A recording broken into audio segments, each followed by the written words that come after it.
housing is, as a program, benefits our prison officers. And we have also a program of rebuilding our prisons, moving those that are around towns to outside town. This is we have a policy framework that we are taking to cabinet, and that will be a plan, a long-term plan for exchanging land from urban areas to areas conducive for us to have the prisons. We also have very robust plans to make sure that our prisons can generate resources for running their services. That includes mechanization of our farms. It also includes working together in PPP programs to develop as much as possible the land that we have, to make sure that it is giving us proper resources. From the Interior Department, a lot of work has been done in ensuring that the National Police Service is relevant equipment, improving the welfare of the staff. For the last 2 years, a lot of work has been done in that sector. We are now moving to the amount of work has been done to acquire more vehicles, and the progress, we have a very good progress in ensuring that is achieved. And we also have from the Interior Department a very robust plan to make sure that these new vehicles are given to our police officers, and this is a cross-cutting within the ministry. It includes the police, it includes the prisons, it includes also national administration, national government officers, administration officers who are serving a different cadre.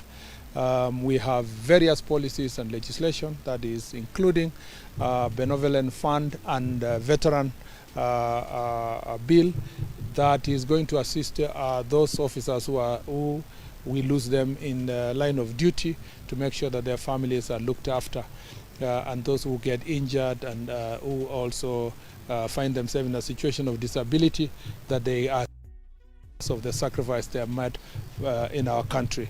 There are so many other legal issues that we are putting together to make sure that the ministry is functioning as it should.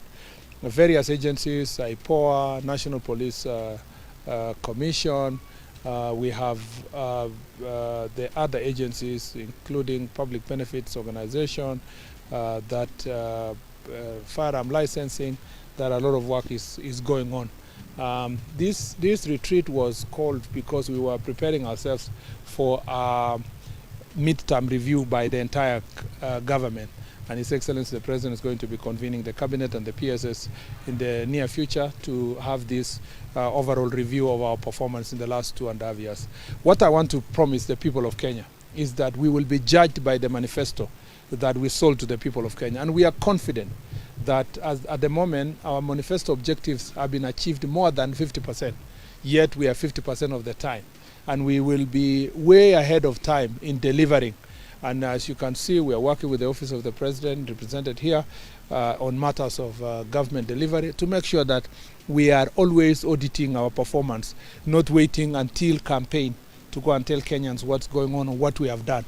And soon you will see our report card. We will be sharing our report card to the people of Kenya in terms of the progress we have made in this sector.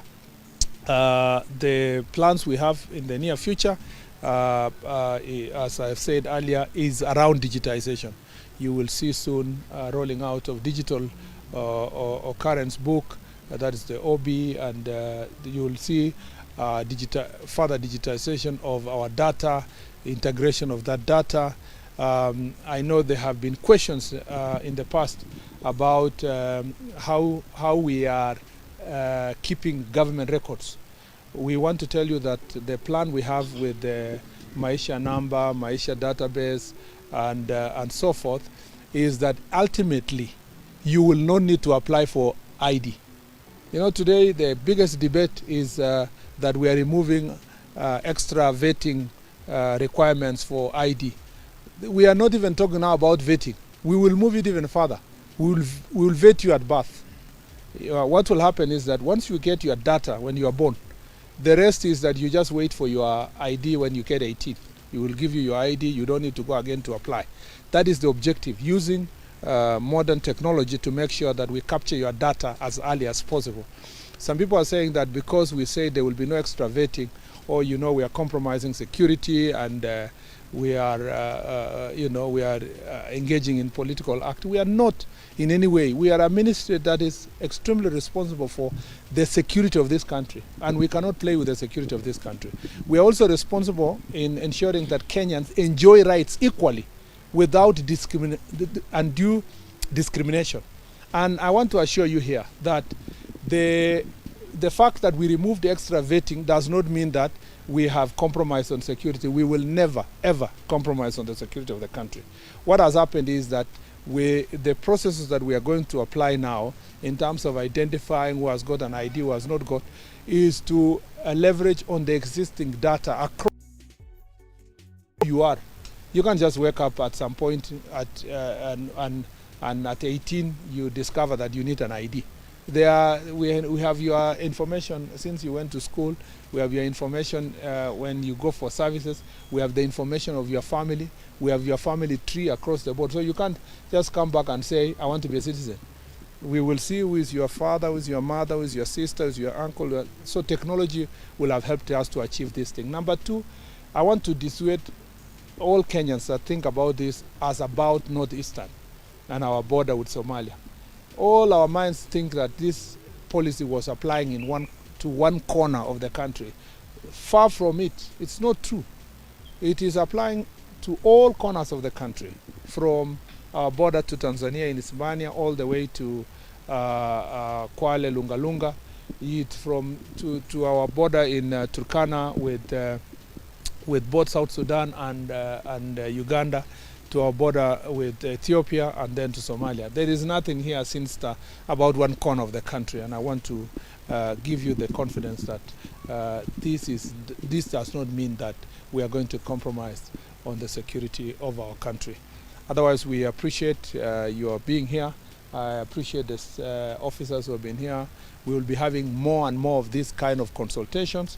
We will be having also a very more structured communication that involves all the officers that are performing their functions in different parts. And you will not have to struggle to get government communication. We will want to make it possible for you, if you don't get me and you get the chief will be able to tell you what's happening in government. We want government information to be as available as possible to the lowest level of governance. And as you know, we are strengthening the administration bill, and we want to bring on board all the structure of administration up to the village level. And again, we will share with you the legislative and policy framework that we are putting in place. Otherwise, asante sana, and may God bless you.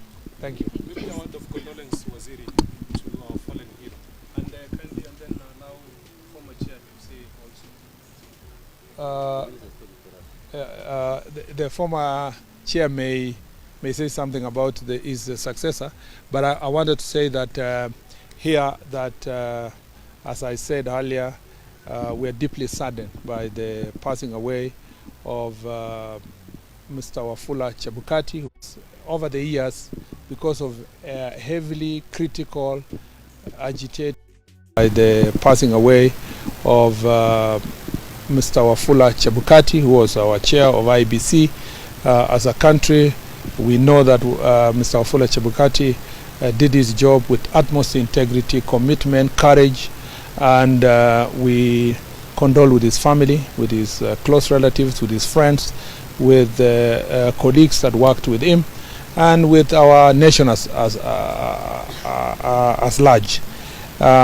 We know that being an IBC chair is the most difficult job in this country, the most feared and the most difficult jobs.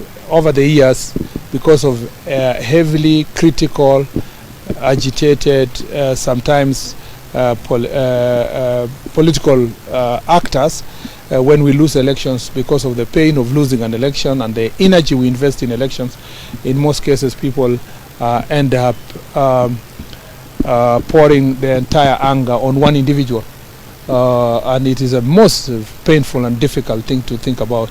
One individual, as though he was the clerical officer at the local level, he was an election observer, he was the one who was transmitting the results and so forth.